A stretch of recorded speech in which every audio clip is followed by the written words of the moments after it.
Bom, bom dia, meus caros. Estávamos falando na aula passada sobre título executivo.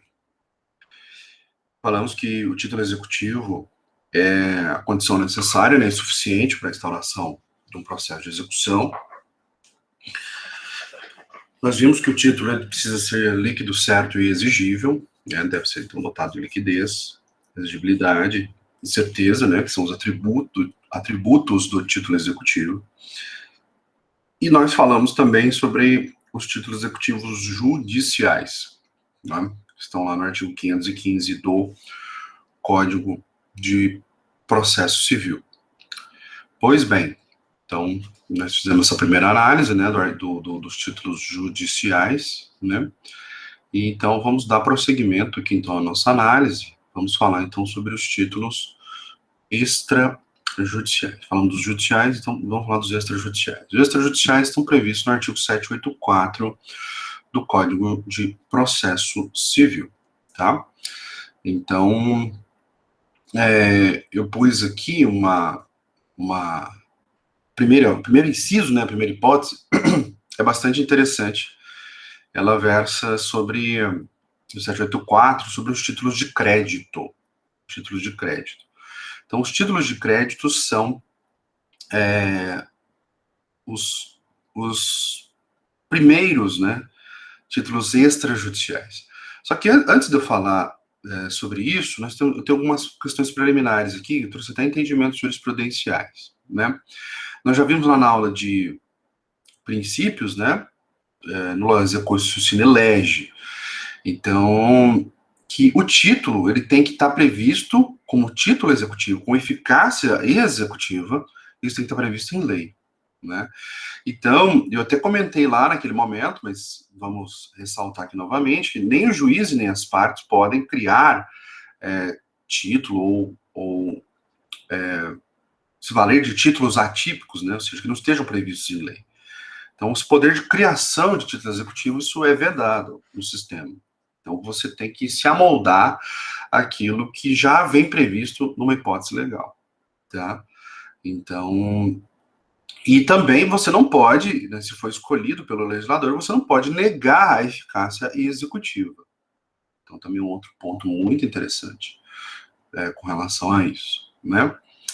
Então, o princípio da taxatividade, né, que vocês estudam bastante lá em direito penal, em direito tributário, aqui tem uma incidência bastante forte, né? Também. Então, quando se fala em números clausos, o que é números clausos? É número fechado. O oposto de números clausos é números apertos. E aí seria aberto, né? Então, números clausos é número fechado. Então, só aqueles que estão constantes na relação do 784 e também em legislações extravagantes. Também temos na legislação extravagante alguns títulos executivos, né? Por exemplo, cédula de produto rural, está previsto um decreto-lei, né? Então, a possibilidade do Ministério Público transacionar, né, celebrar termo de ajustamento de conduta, então está lá na Lei da Ação Civil Pública, né, os advogados também, estão no Estatuto da Advocacia, temos ali algumas possibilidades, né? Então, nós temos o que está previsto em lei e o que está no artigo 784 do Código de Processo Civil de 2015, né? E olha aqui o entendimento do STJ, né? Porque o Luiz Fux, né, o atual presidente, né, do Supremo, era ministro do STJ. Né? O Fux passou por todos os tribunais, né, ele é juiz de carreira, né? Ele foi juiz de direito, desembargador, ministro do STJ e depois ministro do Supremo. Então, o Fux, né, que já foi ministro do STJ, olha o entendimento que ele esposou, né, com relação a isso. E ele é processualista, né? A enumeração taxativa exaustiva, né, decorre do fato de que os mencionados títulos autorizam a prática de atos de soberania, atos de agressão patrimonial, né, e de enérgica invasão à esfera jurídico-patrimonial do devedor. Olha que interessante, ficou bem didático esse precedente. Razão pela qual não podem os particulares produzirem, de acordo com a sua vontade individual, uma fonte de atos autoritários judiciais. Olha que interessante.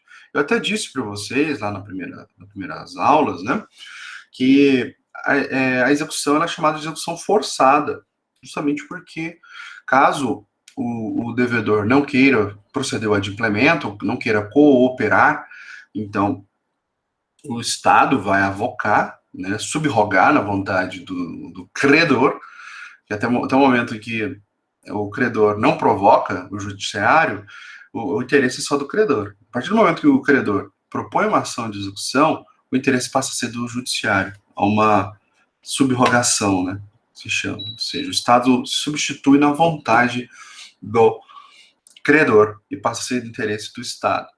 Então, e o Estado vai praticar atos de soberania, ou seja, o Estado vai atacar o patrimônio ou a esfera do direito de propriedade do particular.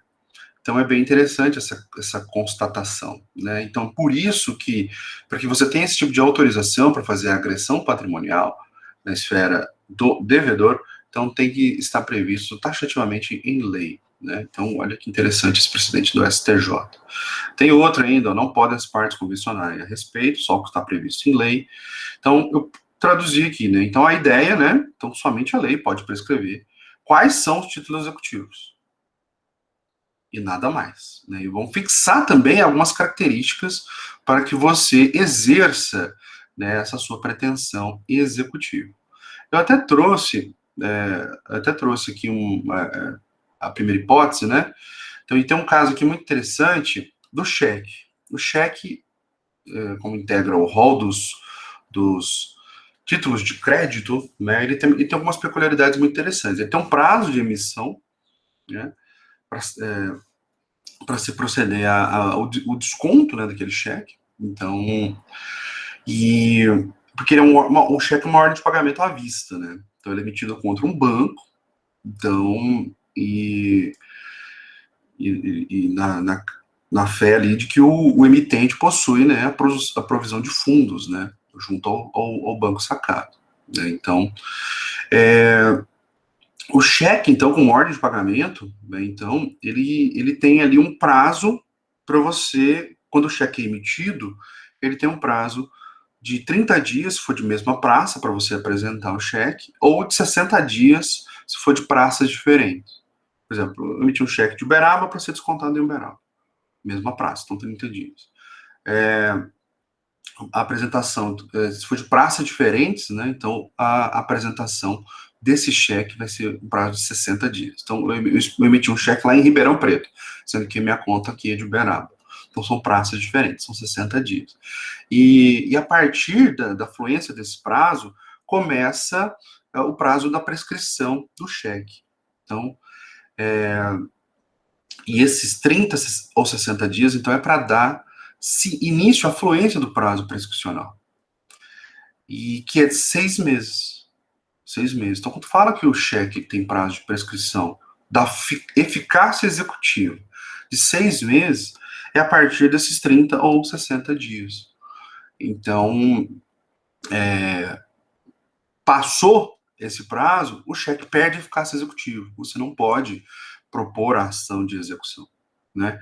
Então, é bem interessante. Então, olha só o que nós colocamos aqui. Então, você tem que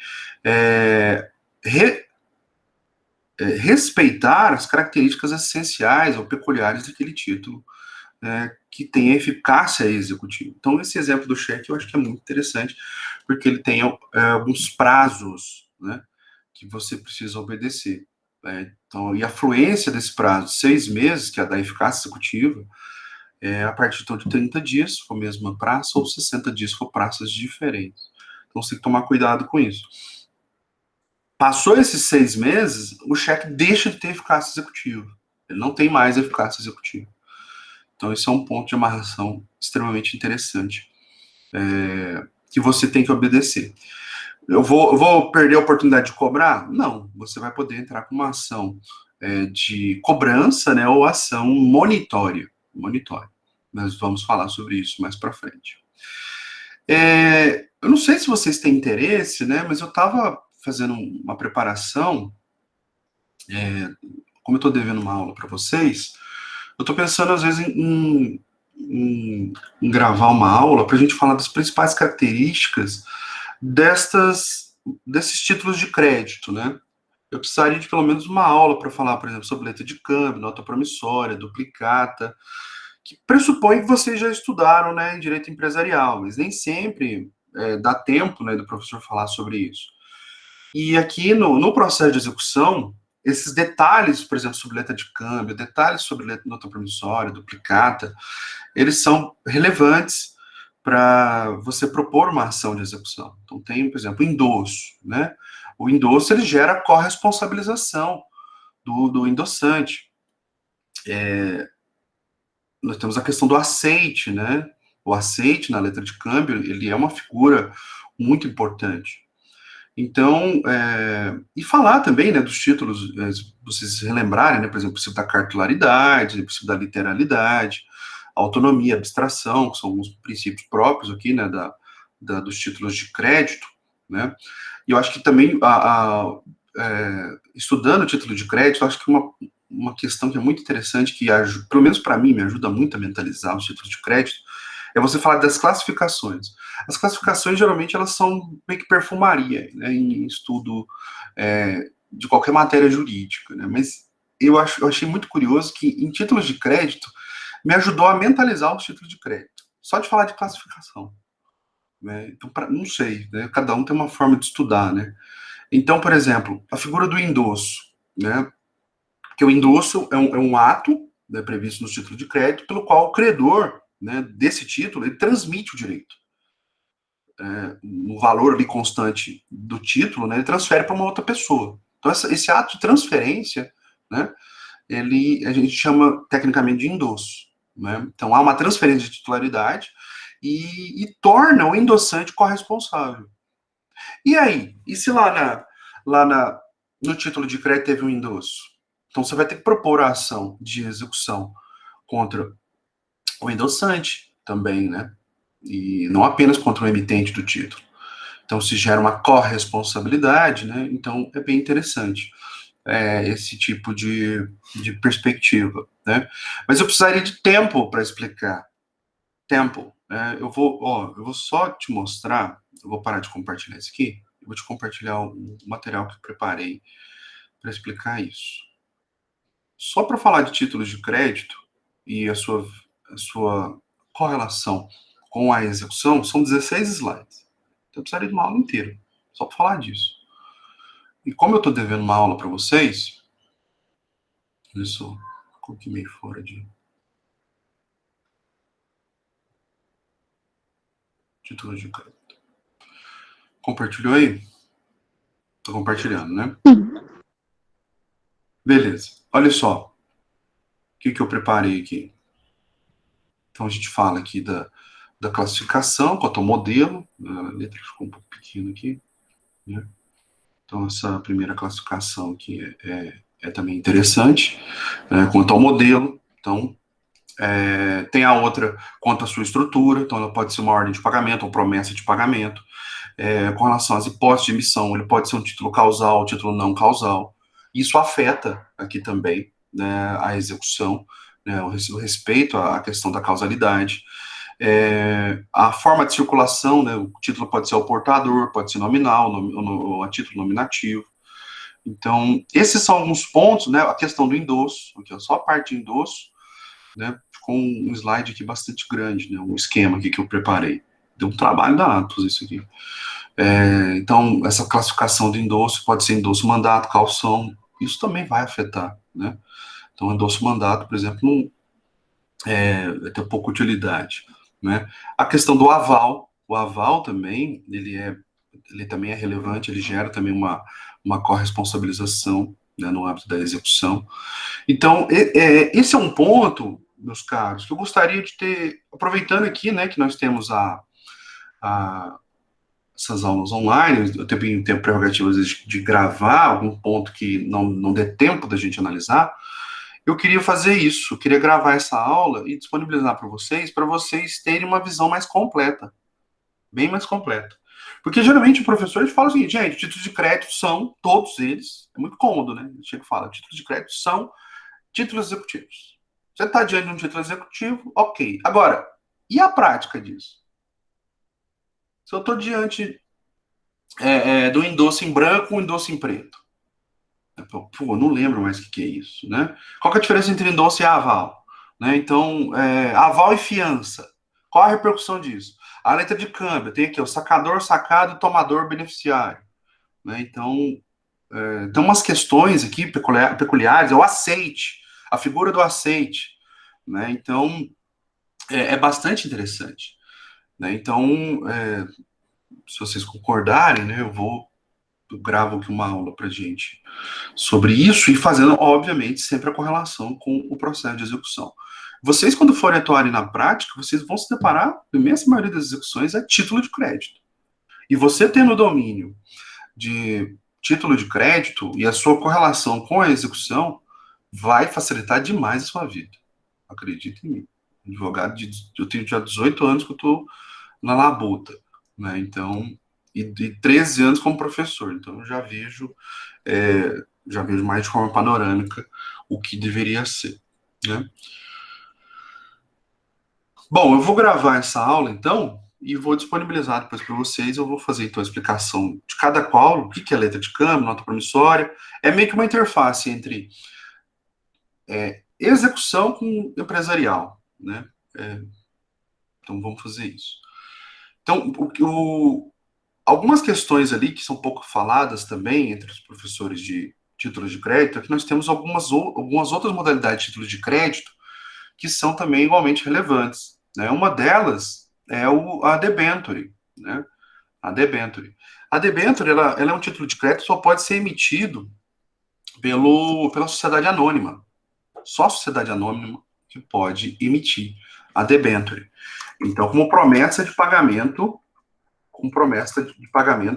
futuro, né? Então, você estiver diante de uma debenture que só pode ser emitida por uma sociedade anônima, né? Então, ela também vai ser considerado um título executivo, né? Então, mas lembre-se, só a anônima que pode fazer isso.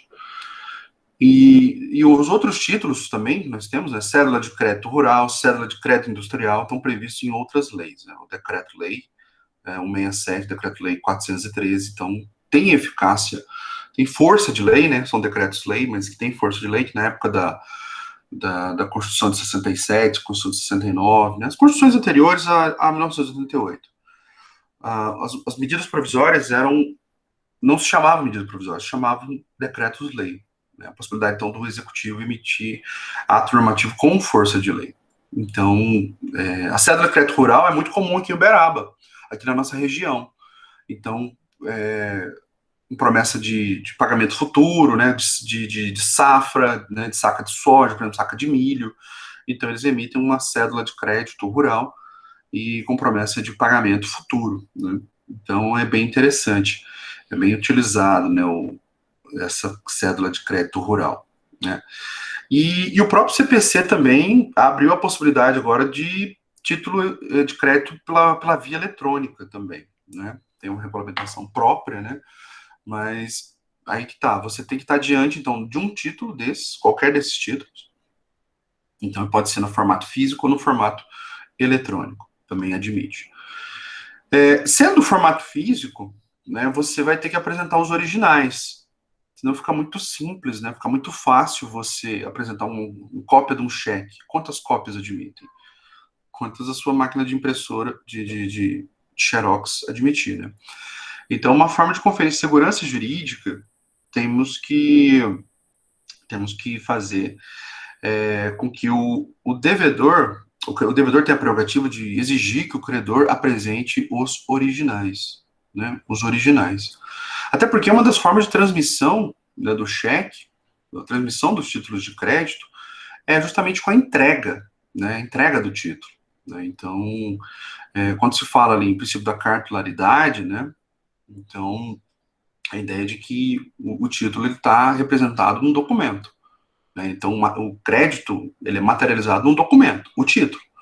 Então, e para que este crédito seja transferido, porque o crédito seja transferido, tem que ser transferido o documento, tem que ser entregue o documento. Então, quando você assina lá uma nota promissória, você está devendo uma determinada pessoa, você vai pagar, você tem que exigir a entrega do título, que o título seja devolvido, né? Então, Esse é um ponto muito interessante. Então, logo, se a pessoa está executando você, ela tem que apresentar o original, que quem é o portador, né, do título acaba sendo o titular daquele crédito que é ali representado, né? Então, esse é um ponto de amarração muito interessante. E a outra questão que eu queria falar com vocês é da necessidade de explicar esses detalhes, né, da letra de câmbio, nota promissória, duplicata, cheque, porque eu preparei aqui também umas análises jurisprudenciais. E a análise jurisprudencial aqui fala, olha aqui, só para você ter uma ideia. A letra de câmbio só serve de título executivo extrajudicial se ela for aceita. Então você tem que se lembrar do que é o aceite, né? E para eu explicar o aceite, eu tenho que explicar toda a estrutura do sistema, né? Então, é bem interessante essas análises jurisprudenciais, né? Então, olha aqui, a duplicata subordina ao aceite para que ela tenha eficácia de título executivo. Então, aí nós temos que falar também sobre o protesto, né? Por falta de aceite. Então, é uma prática muito utilizada para se suprir isso, né? Então, é bem interessante. Ali é o que eu estava te falando do cheque, ó. Outro precedente interessante. A prescrição da eficácia executiva do título não atinge o direito de crédito, que pode ser perseguido, então, depois por uma ação monitória, que também é outra aula que nós vamos dar mais para frente, né? Então, a monitória, ela é como se fosse a bacia das almas, né? Dos créditos que tenham sofrido a prescrição da eficácia executiva, da eficácia executiva. Porque perceba, os títulos, para que eles tenham eficácia executiva, a lei tem que falar, olha, esse título tem eficácia executiva. Até trouxe aqui um exemplo para a gente analisar. Deixa eu ver aqui onde que eu pus. Aqui. Olha o Estatuto do Idoso, né? Que olha só, o último inciso do artigo 784, ele é bastante interessante. Ele fala que também são títulos executivos, todos os demais títulos aos quais, por disposição expressa, a lei atribuir força executiva. Então, a lei tem que falar, este título tem força executiva. Então, olha só o Estatuto do Idoso. As transações relativas a alimentos para idosos, né, poderão ser celebradas perante o promotor de justiça ou defensor público, aos quais referendará, né, e passarão a ter efeito de título executivo extrajudicial. Então, perceba que a própria lei, o Estatuto do Idoso, seja, está fora das hipóteses 784, o Estatuto do Idoso está falando expressamente que tem eficácia de título executivo extrajudicial, né? Então, então tem que ter essa qualificação como título executivo, tem que ter a qualificação, tá? E tem que vir da lei, e não de disposições das partes, né? Então, a própria, olha que o precedente também, que era da época do Teori Zavascki, né, que foi ministro do Supremo, na época ele era ministro do STJ, olha só o que ele disse, também processualista. O artigo 4º, né, do Estatuto da Ordem dos Advogados, então fala, né, que a certidão passada pela diretoria do Conselho da OAB constitui título extrajudicial para cobrança de contribuições, preços e serviços de multas devidos pelos inscritos nas entidades. Então, se a OAB, na sua prerrogativa de punir os advogados, de exigir as contribuições, né, que é a anuidade, né, que a gente chama de anuidade, então, e verificar ali o inadimplemento, a OAB vai ter que entrar com uma ação de execução para cobrar, né? Então, a própria OAB pode emitir uma certidão, desde que passe ali pelo conselho os conselheiros, né, da Ordem dos Advogados, e essa certidão vai ser título executivo. Por quê? Porque o artigo 4º da Lei 8.906, né, que é o Estatuto da Ordem dos Advogados, tem essa prerrogativa, confere essa prerrogativa, essa qualificação como título executivo. Então, essa é a lógica do sistema. Essa é a lógica do sistema. Os títulos extrajudiciais, lembrem-se, eles são formados fora do âmbito judicial. Fora do âmbito judicial. Então, geralmente ele é formado aqui perante, por exemplo, a Ordem dos Advogados, perante o Ministério Público, perante a Defensoria Pública, como a gente viu, e vamos ver aqui, tem outras hipóteses, né? Ou perante as tratativas negociais entre as partes, como o caso do título de crédito, né? Então, é bem interessante. E nessa linha de ideias, olha o que diz o segundo inciso. Então, o primeiro inciso, a gente viu, são os títulos de crédito. Tá aqui, ó, inciso 1, né, do artigo 784, certo? Olha o inciso 2. O inciso 2. O inciso 2 é muito interessante, é talvez o mais simples, né? Você tem a prerrogativa de ir num cartório, no tabelião, e pedir para que ele faça uma escritura pública, um documento público, né? E coloque o devedor para assinar. A grande vantagem de você fazer isso, né, que é a escritura pública, o documento público assinado pelo devedor, ou seja, perante o tabelião, a grande vantagem é que tem fé pública. Quando é feito por um tabelião, perante um tabelionato, ele vai ser dotado de fé pública. E sendo dotado de fé pública, tem a presunção de veracidade, né, presunção de legitimidade. Então você joga o ônus de questionar aquilo, você joga o ônus todo nas costas do devedor. Né? Fica muito difícil, né? Então ele questionar isso. Então você pode buscar ali fazer uma confissão de dívida, um reconhecimento de dívida perante um tabelionato de notas, né, por escritura pública, né? Então agora e isso te dá uma facilidade, uma tranquilidade por impedir eventuais questionamentos sobre a autenticidade daquilo. Né? Então, o trabalho que o devedor vai ter para embargar, para questionar isso, vai ser um trabalho hercúleo. Né? Ele não vai conseguir se safar disso de forma simples. Né? Então, essa é uma grande vantagem de você ir perante um tabelião e pedir ali para que ele faça um reconhecimento de dívida, uma confissão de dívida, por escritura pública, né, ou por um documento público. Então é bem interessante essa prerrogativa. Bom, até trouxe aqui uns outros entendimentos jurisprudenciais também interessantes, né? Então, se foi feito perante uma autoridade, né? Então, vai ser também considerado que desde que tenha competência para tanto, vai ser considerado também um título executivo. Ou seja, se for feito perante um agente público, né? Perante um documento público, que há um débito em aberto, então isso integraria essa noção aqui de documento público, né? Documento público. Outro que interessante, né, que o STJ disse, o presidente da Câmara, né, que ordena, por exemplo, as despesas do órgão, ele tem competência para emitir um título extrajudicial também. Né? Então, com relação às suas despesas, né? Então é bem interessante esse precedente. É bastante casuístico, né? Não sei se vocês perceberam. É bastante casuístico. Ou seja, caso a caso, né, que o STJ acaba falando. A outra hipótese, né, olha que interessante essa outra hipótese. Talvez a mais comum, né? Eu até critiquei, quando eu falei lá do acordo extrajudicial, que é homologado judicialmente, né? Porque eu disse que nós temos essa prerrogativa aqui, de qualquer documento particular assinado pelo devedor e duas testemunhas, é título executivo. Então, um contrato, qualquer contrato que você celebrar, insere ali duas testemunhas. Tem duas testemunhas, é título executivo, né? Então, basta que ele seja assinado. E olha que interessante esse precedente, pois aqui de verde, não precisa estar presente no ato de formação do documento.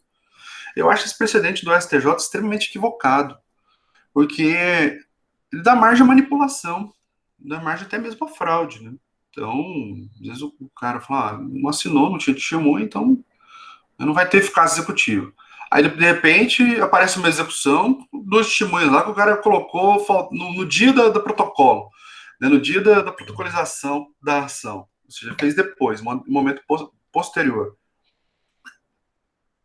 Então, isso eu acho que dá uma quebrada na ideia de segurança jurídica, né? Então, o ideal seria que, para celebrar o contrato, teria que ser no ato de formação, né? Mas, enfim, ele fala, então, que pode ser assinado posteriormente. Então, o ideal talvez seja você, então, identificar as testemunhas, colocar já o nome das testemunhas, e depois você coletar as informações, a assinatura, né?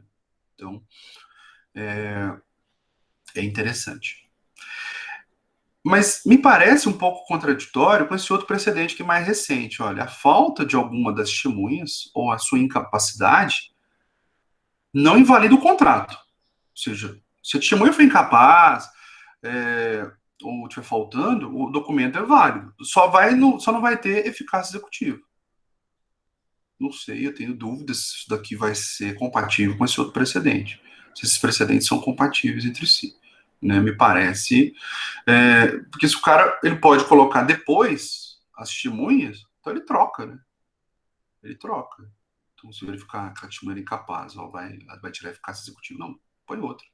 Geralmente eles põem lá o campo em branco, né? Põe só os pontinhos lá, né? Espaço da testemunha e depois você preenche. Então, enfim, mas você tem esse entendimento também, né? Então, é um ponto de amarração extremamente importante, tá bom? Outro precedente que eu acho também curioso, né? Esse daqui, ó. Nenhuma das testemunhas pode ter interesse no negócio instrumentalizado, sob pena de nulidade do título executivo, sob pena de nulidade. Então é um outro entendimento que eu acho bastante curioso. Né? Então você não pode pôr ali a sua mãe testemunha, o seu pai, né, seu marido, né? Os advogados colocam secretária, secretário, estagiário, né? Eles colocam. Então, esse é um precedente também perigoso em favor do devedor, né? Porque lembre-se, o devedor ele vai querer resistir, o devedor ele vai querer se opor à execução de qualquer forma. Então, criar um embaraço para, para a efetividade do processo de execução. Então, você tem um precedente como esse, né? Então, eu acho bastante perigoso, né? Enfim.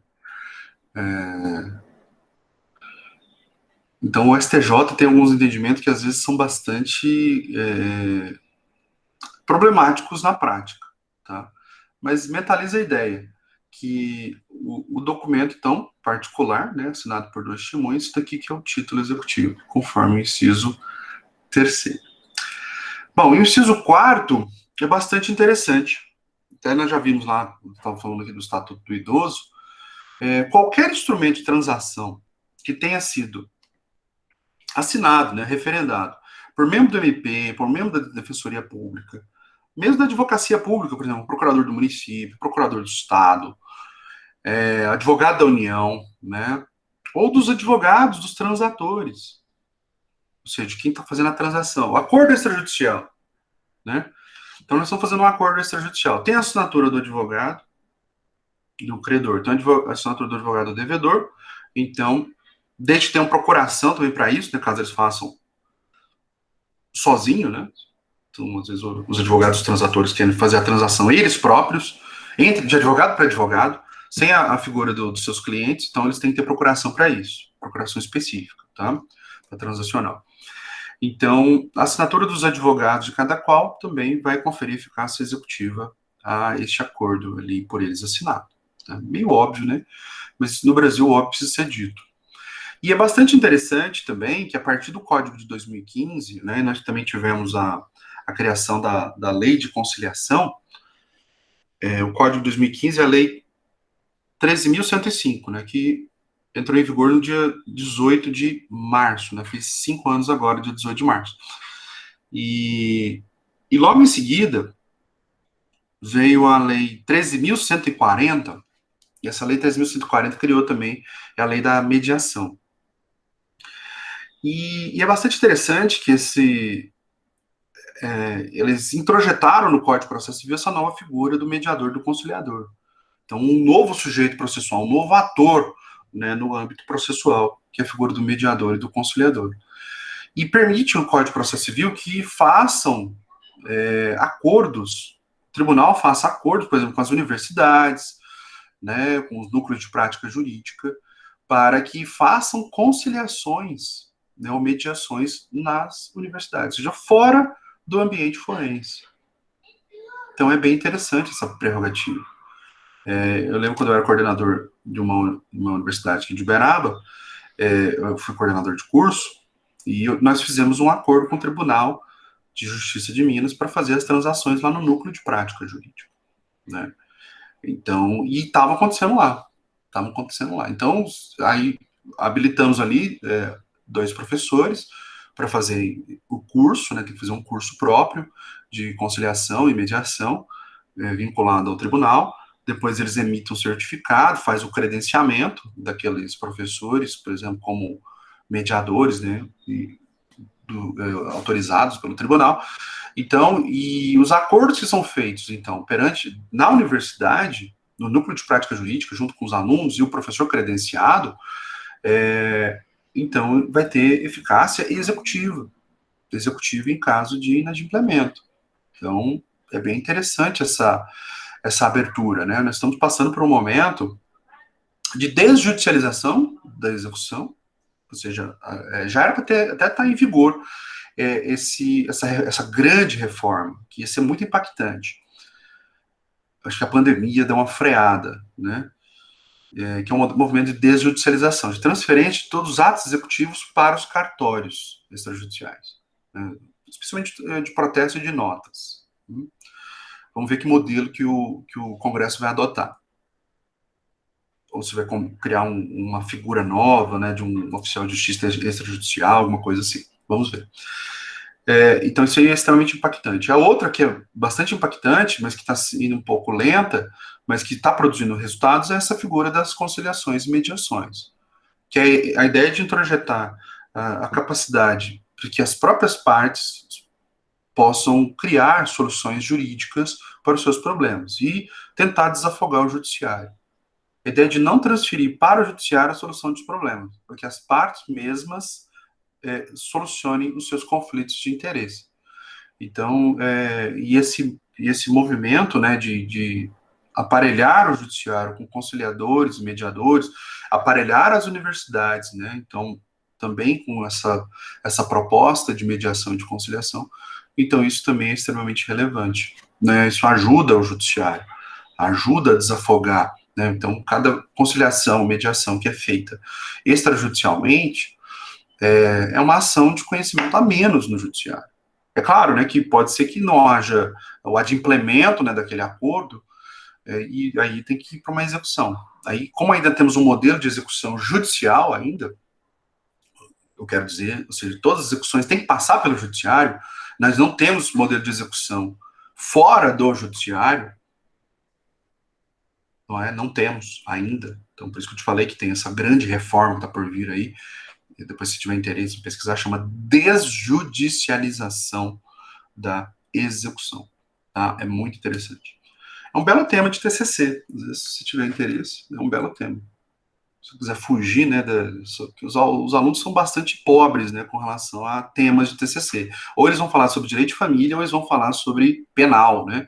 Eu já estou entediado já com esses TCCs, que é só penal ou direito de família. Então, às vezes, se você quiser um tema diferente, se você quiser se destacar por ser um aluno corajoso, um aluno que foge do normal, né, do 2 mais 2 são 4, do 3 mais 3 são 6, né, então, é um tema bom, desjudicialização da execução, tá? Então, esse é um ponto de amarração extremamente importante, tá? Então, essas transações feitas extrajudicialmente, seja perante o MP, perante a Defensoria, a Advocacia Pública, os advogados mesmo particulares ou os conciliadores, então isso vai ter eficácia executiva, tá bom? Pois bem, ainda, o inciso quinto, né, o que ele diz? Bom, o inciso quinto fala dos contratos, né, garantidos, né, então é bem interessante. Então, qualquer contrato que seja garantido por penhor, hipoteca, né, anticrese, né, qualquer direito real de garantia, então eles terão eficácia executiva, né? Então, nem precisava, né? Nem precisava. Então, mas olha que interessante, eles têm alguma peculiaridade, então eles não precisam, né, de ter, por exemplo, duas testemunhas, que são esses requisitos aqui do inciso 2 e do inciso terceiro, né, do artigo 784 que a gente analisou, né. Então, o inciso terceiro fala da exigência de duas testemunhas. O inciso 2 fala de você fazer perante um tabelião, né? Então, eles não precisam de ter esses requisitos preenchidos, né? Então, é uma característica essencial dos contratos garantidos, né? Que eles sejam, então, dotados de eficácia executiva. Então, qualquer contrato de hipoteca, de penhor, né, de anticrese, né, então, ou qualquer outro direito real, né, previsto ali no sistema civil, então vai ser considerado título executivo. Então, se for um contrato garantido, né, seja real ou fidejussório, então nós temos então essa característica de ser título executivo, tá? Então, a obrigação, né, o legislador falou que a obrigação exequenda, né, que vai ser objeto de execução, ela vai estar lá prevista naquele contrato, e a garantia, né, que é hipoteca ou penhor, seria um contrato acessório, né? Então, geralmente você tem ali um empréstimo, né, e depois um contrato garantido, né, que é, por exemplo, uma hipoteca. Então, é bastante interessante essa figura, tá? E vocês viram isso em direitos reais, né? Direitos reais, que é uma matéria bacana. É difícil, né? Mas é bacana. Eu acho interessante. Bom, a outra hipótese, que é muito interessante também, que é a dos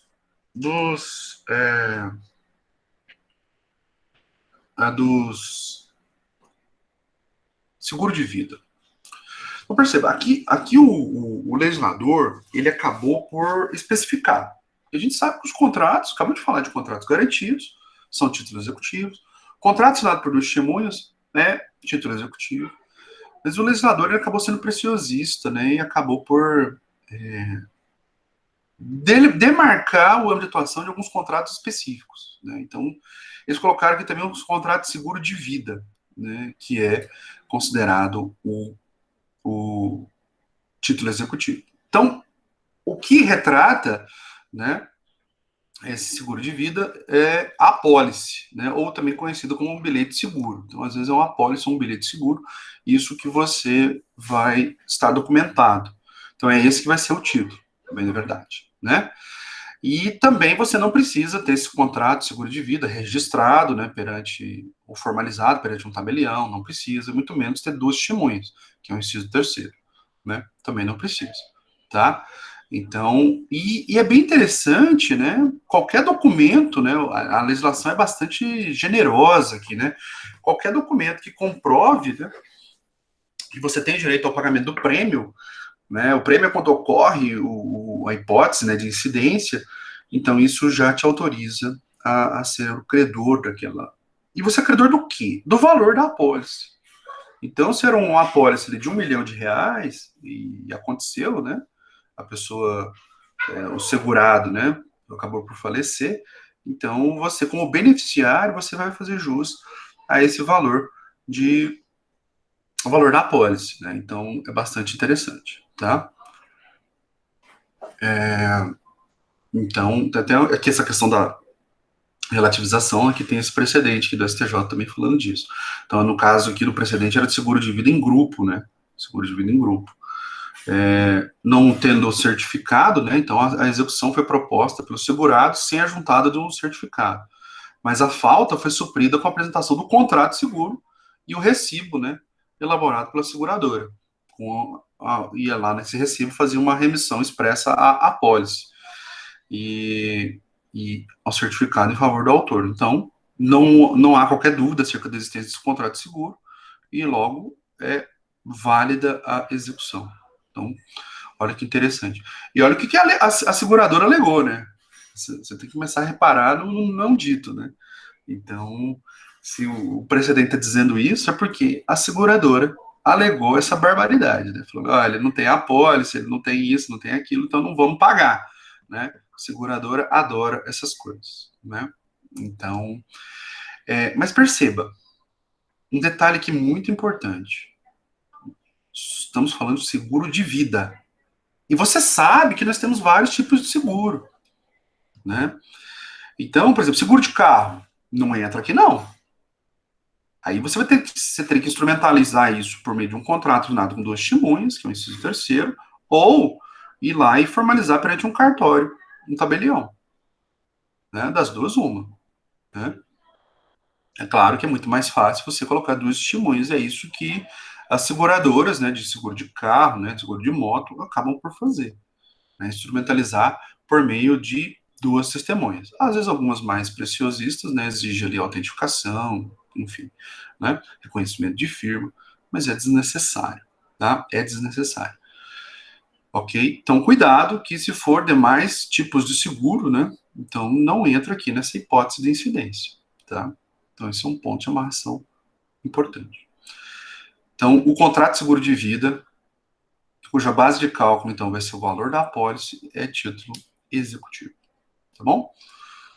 Tá, eu queria aqui um esquema, tinha até esquecido. É o mesmo conteúdo. Esse conteúdo aqui é esse aqui. Tá? Dá para apagar esse outro aqui depois. É o mesmo conteúdo, tá bom? Só ficou não sei, mais didático, né, talvez, por causa dos esquemas aqui, né? Então, a prova do contrato, a exibição da apólice, bilhete de seguro, aqui o precedente, né? Qualquer documento comprobatório do prêmio, então isso aqui por si só basta, né?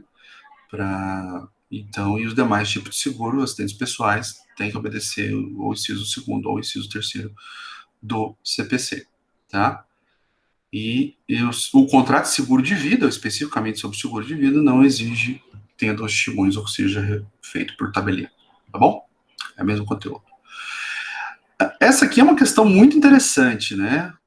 Foro o laudêmio. O legislador é incrível, né? Bom, por que eu estou falando que o legislador é incrível? Porque esses institutos já nem existem mais. Até existem, mas não podem ser mais criados. São tipos de contratos, né, ligados à enfiteuse. A enfiteuse. A enfiteuse, ela acabou sendo abolida pelo Código Civil de 2002. O Código Civil de 2002 acabou por proibir enfiteuses. Né? Então, esse é um ponto que você precisa mentalizar. Só que proibiu a criação de novas enfiteuses. Novas enfiteuses. Não proíbe que as enfiteuses que já estavam, já existiam, né, elas continuem produzindo efeitos. Esse é o grande ponto. Né? Não impede, então, que elas produzam efeitos. E a enfiteuse era bastante interessante. Ela tinha por propósito, então, imagina, eu sou um proprietário de um imóvel, eu quero constituir naquele imóvel uma enfiteuse. Então, eu tinha que registrar no cartório, né, obviamente, a criação dessa enfiteuse, e, e eu poderia vender o imóvel e ainda receber o chamado foro e laudêmio. Foro e laudêmio. Então, o foro é um valor a ser pago anualmente pelo instituidor, ao instituidor da enfiteuse, deste contrato. Dizem que a Igreja Católica é titular de várias enfiteuses, ou seja, vários imóveis têm a constituição de uma enfiteuse e esses imóveis são vendidos normalmente. Só que você vai ver lá na escritura, tá registrado lá falando, olha, tem uma enfiteuse. O enfiteuta, né, que foi o titular na época, que é, por exemplo, a Igreja Católica, que instituiu essa enfiteuse. Tá, e aí? O que acontece se tiver um enfiteuse no imóvel? Se tiver, todos os anos tem que pagar um foro, né, um foro, e cada vez que você for transferir o imóvel, você tem que pagar um laudêmio. Laudêmio. Então, foro é como se fosse uma taxa anual que você paga, e o laudêmio é também como se fosse uma taxa que você paga pela venda do imóvel. Pela venda do imóvel. Como se fosse uma comissão, né? Hoje em dia a gente tem a comissão de corretagem, né? Então você paga lá pro o cara que vende, né? Imóveis, né? Então, da imobiliária, você paga lá para ele uma taxa de corretagem. Né? Então, é como se você pagasse para o instituidor da enfiteuse, você pagasse ali um valor, um percentual da venda, você tem que pagar para o instituidor da enfiteuse. Né? Então, é chamado de foro, né? Então pus aqui o conceito. Então é o fruto do domínio que o enfiteuta tem que pagar periodicamente ao senhorio. Senhorio é o cara que instituiu a enfiteuse, é a pessoa que instituiu essa enfiteuse naquele imóvel, naquele imóvel.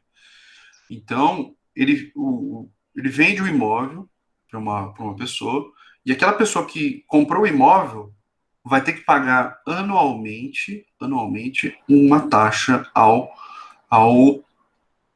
instituidor da enfiteuse, que é chamado de senhorio. E cada vez que aquele proprietário daquele imóvel, que tem uma enfiteuse instituída, for vender o imóvel, vai ter que pagar, então, um percentual também sobre a venda, que é o laudêmio. Aqui, ó, é a prestação que deve o enfiteuta pela alienação do direito do enfiteuse, alienação do imóvel, né? Nas hipóteses em que o senhorio poderia preferir ao adquirente. Então, ele vai transferir para uma outra pessoa, então ele vai ter que pagar uma taxa para o instituidor da enfiteuse. Eu gosto de usar essa expressão porque fica mais fácil de você mentalizar, né? Então, perceba, isso existia lá nas ordenações do reino, né? Ordenações filipinas, manuelina, né? Ordenações afoncinas, e foi mantido pelo Código de 1916, 1916, e, e curiosamente, né? As, é um direito real, né? Um direito real, e essas enfiteuses, então, elas estão instituídas em vários imóveis e continuam produzindo efeitos até hoje. O que o Código Civil atual vedou é que se criem novas enfiteuses. Novas enfiteuses. Mas aquelas enfiteuses que já existiam, que tem essa figura aí do foro, que paga anualmente, o laudêmio, né, em cada vez que ele for transferir o imóvel, né? Então, isso ainda persiste. E aí, tá, e aí? O que a gente tem com isso? O que a gente tem a ver com isso é que se não for pago foro ou laudêmio, isso é título executivo. Oi, tudo bem? Oi, bonitão. Vai lá com a mamãe, vai? Desculpa aí. Papai. Oi? Papai. Então, Luquinha, pra quem não conhece. Então, meus amigos, o foro laudêmio, então, se não for pago, o titular da enfiteuse vai poder executar. Vai poder executar e vai executar esses valores, né? Dizem que os valores são muito baixos, né? Que parece que a lei da enfiteuse não previu um critério de atualização. Então, a título de foro, né, que é o valor anual, esse valor é irrisório. É irrisório. Que estava lá em réis, em 1.000 réis, né? Então, e não previu um critério de atualização. Então, me parece que o que tem alguma utilidade prática é o laudêmio, a transferência. A transferência. Que aí, conforme o tipo de enfiteuse, parece que é um percentual sobre o valor da venda. Tá? Mas é difícil você falar de um instituto que não existe já há muito tempo, né, ou que não pode ser instituído há muito tempo, e que ainda tem eficácia executiva. Né? Então, peripécias do legislador. Né? Enfim, complicado. Pois bem, continuando aqui então, né? Ainda, né? Vamos acabar daqui a pouco. Crédito de aluguel e encargos acessórios. Pois bem, crédito de aluguel e encargos acessórios. A questão que se coloca aqui é o seguinte: sempre que você for titular, né, de um imóvel, você pode alugá-lo, obviamente. Só que você sabe que o imóvel tem despesas.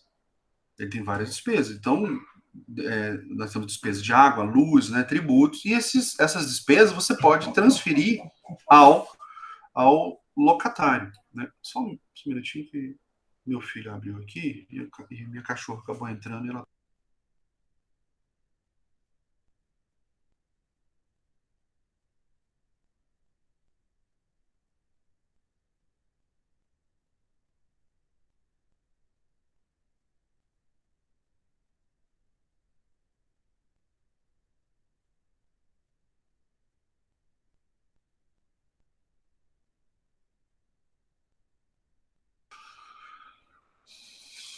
Desculpe. Bom, voltando. Os aluguéis, né? Plural, né? Pode ser aluguéis, aluguéis. Olha só, você quando for celebrar um contrato de aluguel, uma dica. Coloque também no contrato de aluguel que o locatário vai ser responsável pelos encargos inerentes ao imóvel, como luz, água, tributos, né? Taxa condominial, condomínio. Coloque isso no contrato. Por quê? Se eventualmente ele deixar de pagar uma conta de luz, deixou de pagar uma conta de água quando ele foi entregar o imóvel, deixou um condomínio em aberto, né, você vai poder executá-lo. Então, é título executivo, o contrato de aluguel, que prevê ali o valor da mensalidade, né, o valor dos aluguéis mensais, né, obviamente, e também os acessórios, se você colocou no contrato. Se tiver colocado no contrato, ok, perfeito. Então, vai poder executar e cobrar, né? Então, isso é um ponto de amarração que você precisa mentalizar, né? Então, também, né, o contrato de aluguel não precisa ir no tabelião, não precisa dos testemunhos, é bem curioso, né, não precisar dos testemunhos, mas você vai lá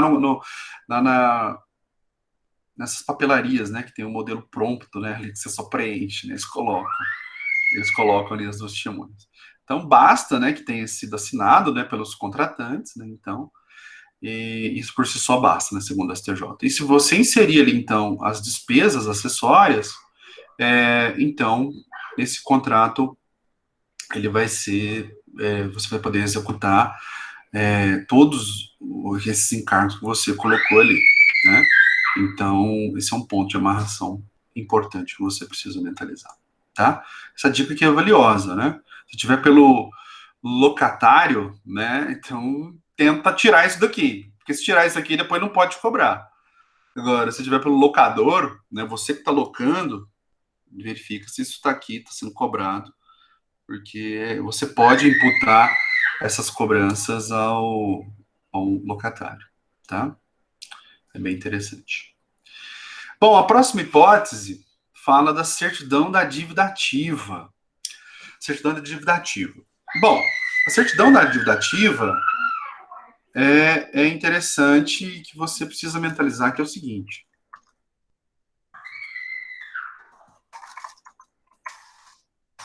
Gritando aqui, difícil. Bom, olha só, acaba perguntando o raciocínio. Bom, para eu explicar isso daqui, eu vou fazer uma breve digressão sobre o que vocês vão ver lá em direito tributário, né, que é um ponto de amarração interessante. O direito tributário tem uma estrutura muito parecida com o direito penal. Nós temos uma previsão de um verbo e um complemento. Lá em direito penal, os verbos são obviamente ligados a condutas reprováveis, né? Então, matar alguém, verbo, matar, complemento, alguém. Subtrair, verbo, coisa alheia móvel, né? Enfim, lá do furto. O direito tributário trabalha com a mesma lógica. Então, lá fala, verbo, auferir, complemento, renda, circular, mercadoria. Então, é a mesma lógica. Tanto que eles trabalham com o princípio da tipicidade, né? Somente as hipóteses previstas em lei é que podem ensejar a criação do suporte fático, né? Que aqui eles chamam de hipótese de incidência tributária. Então, a hipótese de incidência tributária é a previsão abstrata da lei, na lei, desse verbo e desse complemento. Então, a lei vai dizer, ao ferir renda, vai ter que pagar tributo, vai ter lá as alíquotas, né, conforme os valores. E quando você efetivamente aufere renda, então você pratica o chamado fato gerador. Fato gerador. Então, o chamado suporte fático é preenchido. Né? O suporte fático abstrato, que é a hipótese de incidência, e o suporte fático concreto, quando você, de fato, pratica aqueles verbos previstos na lei, né? E o complemento. Então, aí os tributaristas chamam de fato gerador, quando então você preenche o núcleo do tipo. E aí isso faz nascer a chamada obrigação tributária. Então, a obrigação tributária. Só que essa obrigação tributária, ela é feita de forma genérica. Genérica. Só fala o seguinte, olha, tem que pagar tributo. Agora, para que a gente demarque quem são credor, devedor, qual o valor do tributo, a partir de quando, né? Então, os elementos temporal, elemento material, né? Todos os elementos de uma obrigação, o poder público ele precisa constituir esse crédito, então, por meio de um ato administrativo chamado de lançamento tributário. O lançamento tributário é um ato administrativo vinculado, no qual a administração pública vai dizer quem é credor, quem é devedor, qual o objeto, né? Qual foi a hipótese de incidência praticada, o fato gerador, qual o valor do tributo, a partir de quando, né? Então, todos os elementos obrigacionais. Então, a partir desse lançamento tributário, que é esse marco aqui, coloquei aqui de preto, então faz o nascimento do crédito tributário. O crédito tributário nasce com o lançamento tributário, esse ato administrativo vinculado. E aí, notifica-se o devedor, né, o contribuinte, porque o contribuinte então proceda ao pagamento, né, e possa então quitar, né, com o seu débito. E não sendo feito, né, não sendo feito o pagamento, então esse débito vai ser inscrito em dívida ativa. Vai ser inscrito em dívida ativa e depois inscrito em dívida ativa vai ser emitida uma certidão da dívida ativa, que é justamente o título executivo. O título executivo, então, da Fazenda Pública, então, quando a Fazenda Pública quer nos cobrar, tem que obedecer toda essa linha do tempo aqui, né? Toda essa procedimentalização aqui. Então, isso tudo está retratado ali. Né? Então, é a certidão da dívida ativa que é o título executivo. Então, o que eu tinha colocado aqui para vocês, né? Então, e a próxima etapa, execução fiscal. Execução fiscal. Só que a grande questão, né, então, é que ela é formada unilateralmente pela Fazenda Pública, né? Então, a partir da inscrição da dívida ativa. Então, tem essa característica aqui, mas ela ela é formada unilateralmente junto à Procuradoria, por exemplo, da Fazenda Nacional, né, junto à Procuradoria própria, né? Mas ela tem uma natureza, então, de título extrajudicial.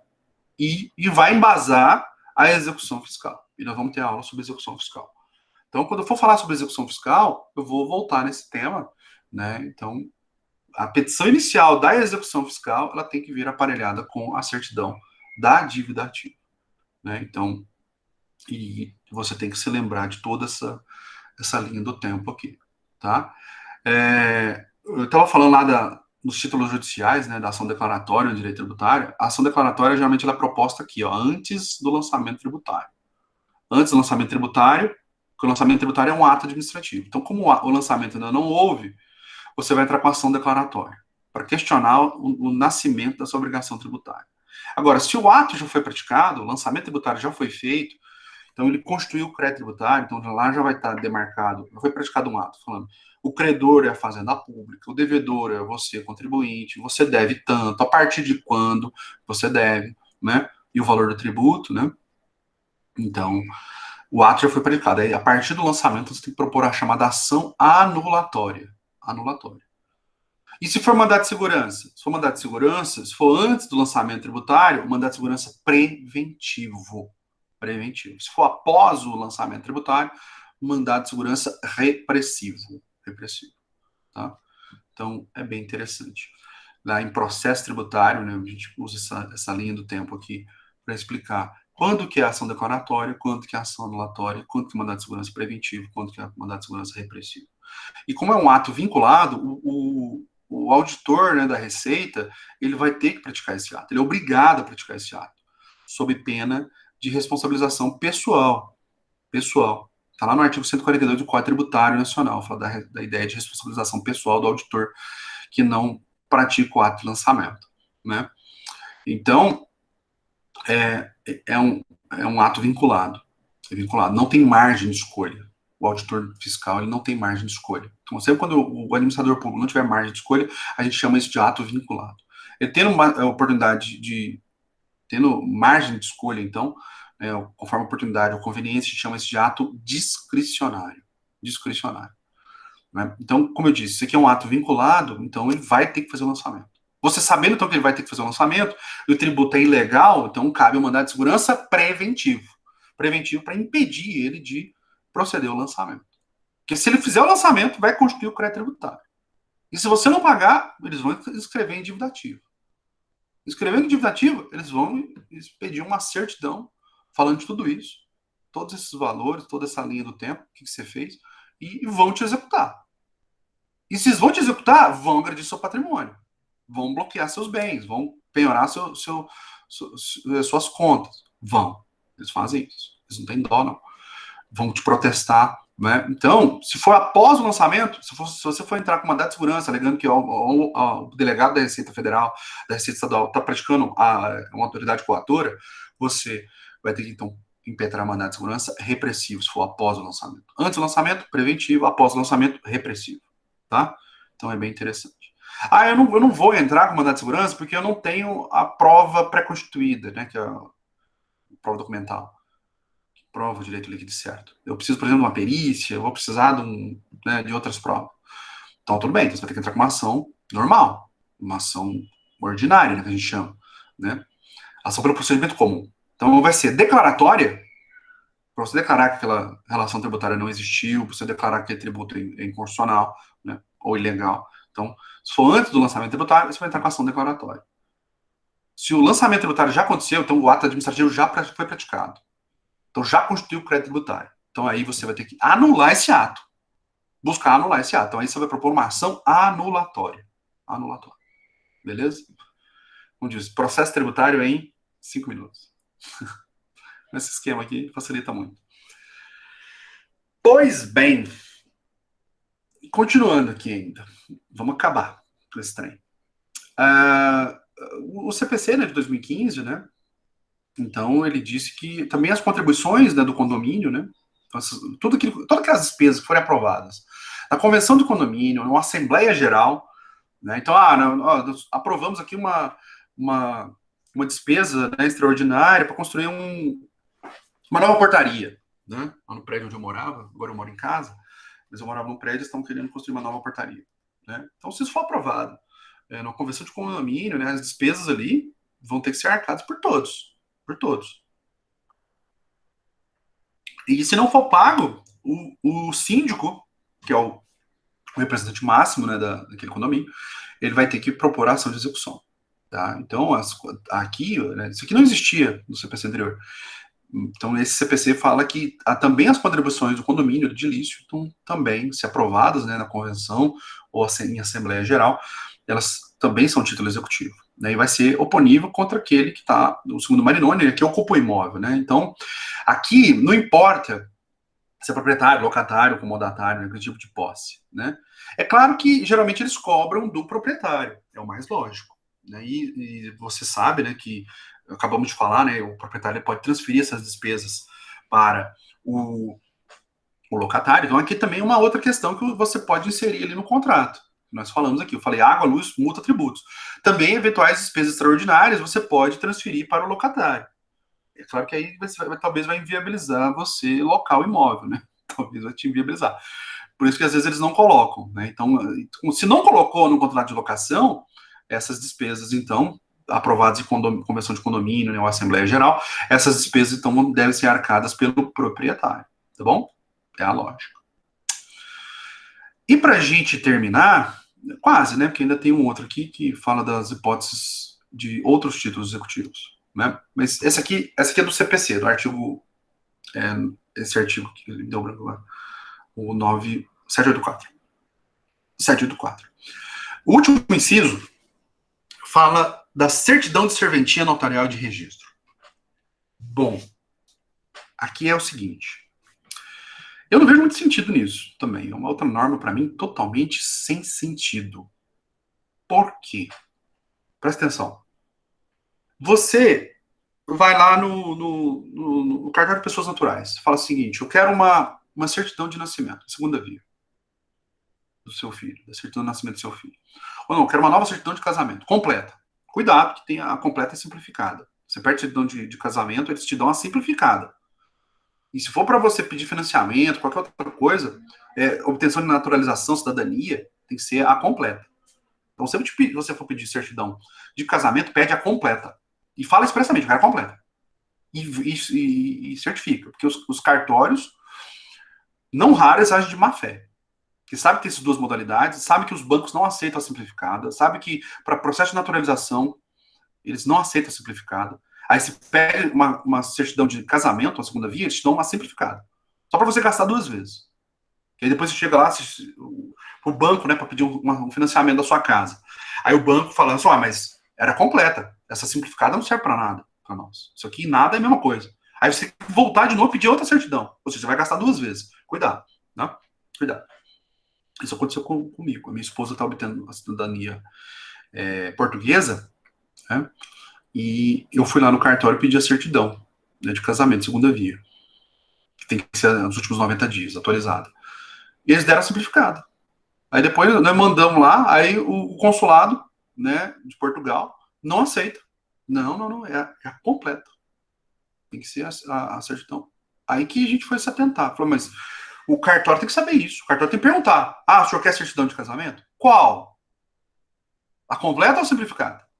Né? É uma fé do cartório. Esse cartório aqui de Uberaba faz isso.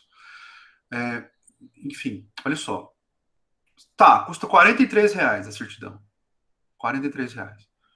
Você só vai obter essa certidão se você pagar.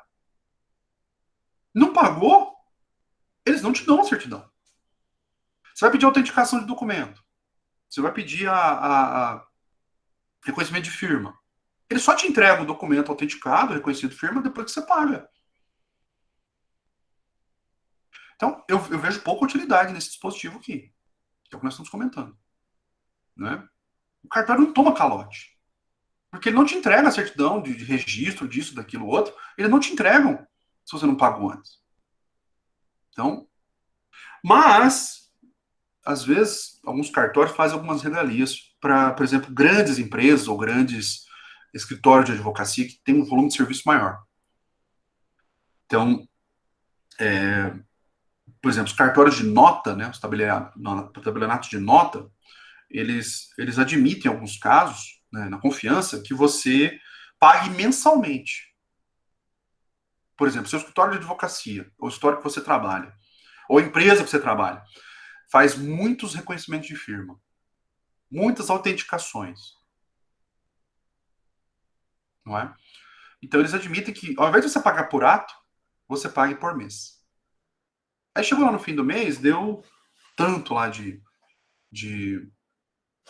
autenticações, de reconhecimento de firma, né? Aí você vai e paga. Aí, se você não pagar, o que eles têm de prerrogativa? Eles emitem essa certidão aí. Emitem essa certidão falando, tem um valor em aberto, né? Tem um valor em aberto. Foram feitas tantas autenticações, tantos reconhecimentos de firma e não foi pago. Eles mesmos certificam para eles mesmos e depois entram para a execução. Só assim que eu vejo utilidade para isso. Se for feito esse acordo de cavalheiros, né, acordo de damas, então para pagamento mensal. Tomou o calote, aí ele próprio emite a certidão e ele mesmo depois entra com o contrato de advogado, não, obviamente, para entrar com a execução. Né? E se crescer esse processo, tivermos esse processo de desjudicialização da execução, nós vamos, então, eles vão ter a possibilidade de emitir certidão e eles mesmos executarem. Vamos ver o que vai virar isso. Né? Porque, como está em trâmite, meus amigos, por que eu falo vamos ver? Porque, como está em trâmite no Congresso, pode ser que eles mudem, né? Pode ser que eles mudem. Muitas regras, isso acontece demais. Né? Outros exemplos aqui, para a gente ir terminando, né? Que estão previstos, né, em legislações extravagantes, né? Então, temos aqui alguns termos de ajustamento de conduta, que é bastante comum, né, entre o MP. O MP faz demais, né, em termos de ajustamento de conduta, o famoso TAC, né? Então, é título extrajudicial.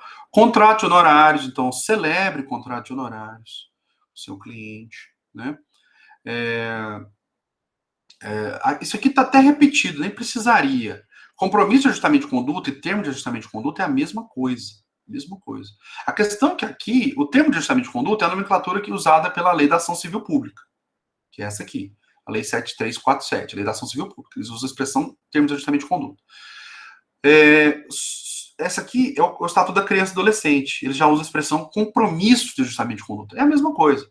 A questão é que esse compromisso de ajustamento de conduta que está aqui, do 211, do ECA, então ele vai ter por objeto a proteção de crianças e adolescentes. Essa aqui da Lei 7347, que é a Lei da Ação Civil Pública, é para qualquer tutela coletiva, qualquer ação coletiva, né? Então, lá também na Lei de Falências, né, tem a chamada certidão de melhor proposta, né, então também vai ser título executivo, letra de arrendamento mercantil, letra financeira, então temos as leis próprias, né, aqui. Então, contrato de câmbio compra, né, tem uma lei extremamente antiga, né, de 65, então temos várias leis específicas que vão conferir também eficácia executiva. Tá? Mas o principal que a gente tem é justamente o 784 do Código de Processo Civil. Olha aqui duas súmulas interessantes. Contrato de abertura de crédito, ainda que acompanhado do extrato de conta corrente, não é título executivo. Porque se abrir uma conta lá no banco, deixava de pagar alguma taxa lá, ou entrou no cheque especial, eles iam entrar com ação de execução. Né? Então, esse assunto bateu lá no STJ, o STJ falou, não, contrato de abertura de créditos, por si só, né, você abrir uma conta ali, conta corrente, isso não é título executivo, não. Mesmo que tem os extratos todos ali de débitos, não é título, você vai ter a ação de cobrança pelo banco, né? Então, e o instrumento de confissão de dívida, né? Então, ainda que se for oriundo de um contrato de abertura de crédito, aí sim é um título extrajudicial. Ou seja, está dizendo o seguinte para os bancos. O banco, né, se o cara abrir uma conta e não pagar, abrir uma conta no seu banco e não pagar, mesmo você ter o extrato, não é título. Você quer transformar isso em título? Faz ele assinar um termo de confissão de dívida.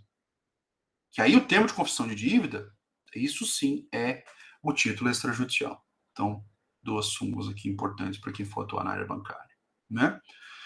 E, por fim, né, também, nós temos o chamado título executivo extrajudicial estrangeiro também, né? E é curioso que, você pode falar em sentença estrangeira, né? Até vimos isso já, né?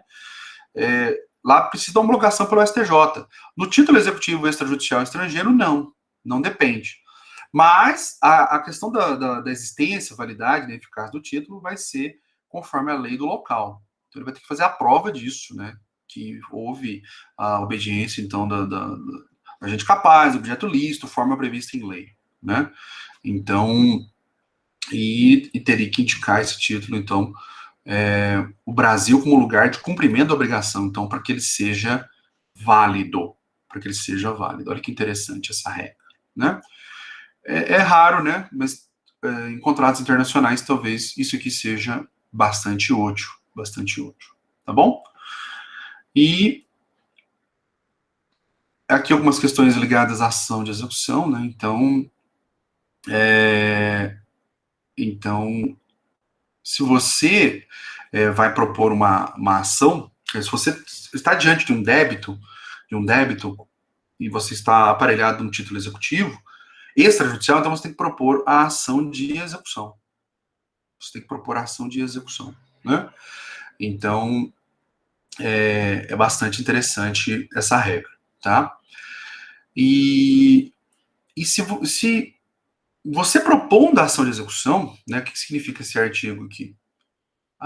Você propondo a ação de execução, e mesmo que a parte critique ou entre com uma outra ação, por exemplo, questionando aquele título, por exemplo, a assinatura é falsa, né, entrou com uma ação lá declaratória para declarar que aquele título é falso, isso não te impede você de entrar com a execução. Não te impede, tá? Então isso é um ponto de amarração muito importante. Ele que obtenha, né, uma tela cautelar, uma tela antecipada para bloquear a ação de execução, para impedir a ação de execução, tá?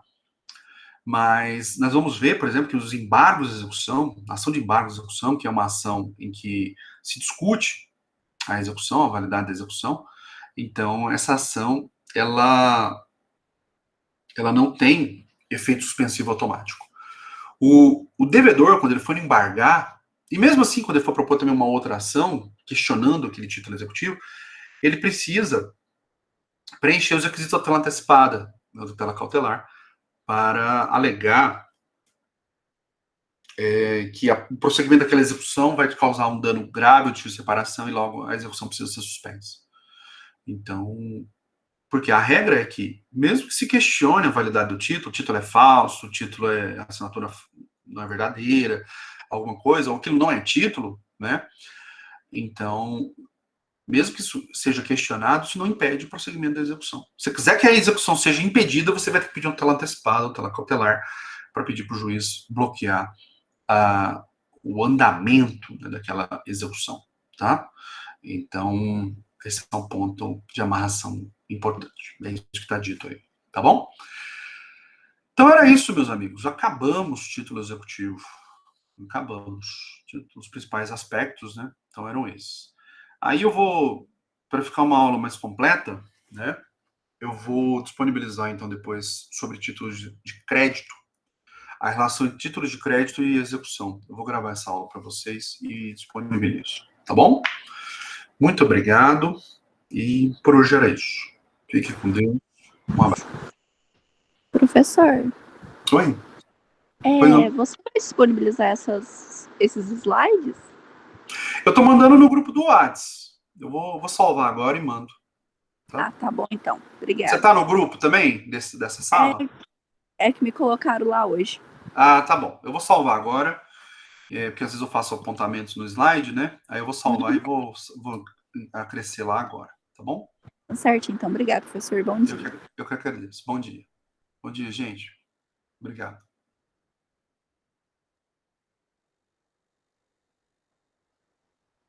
Salvando aqui.